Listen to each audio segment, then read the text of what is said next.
We'll guide you through how to download Claude Code, making sure you have the latest version on your desktop. If you find this helpful, consider subscribing and liking the video. First, go to your internet browser and navigate to the official Claude Code website, which is claudecode.com. Once you're on the homepage, look for the Download section, which is usually prominently displayed at the top or in the main menu. Click on the Download button, and you'll be presented with options for different operating systems like Windows, macOS, or Linux. Choose the one that matches your system and click the corresponding link. Your download should start automatically. If prompted, choose a location on your computer to save the file. Typically, your Downloads folder is a good choice. Once the download is complete, locate the file on your computer, which is usually a setup file or an installer. Double-click to open it, and you might see a security prompt asking if you want to run the file.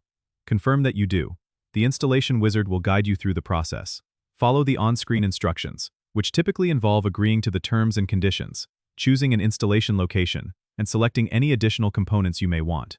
After the installation is complete, you can find Claude Code in your Applications or Programs folder, and you can start it by double-clicking the icon. If you encounter any issues during installation, make sure your system meets the minimum requirements and that you have the latest updates for your operating system. Don't forget to subscribe and comment if this helped you out.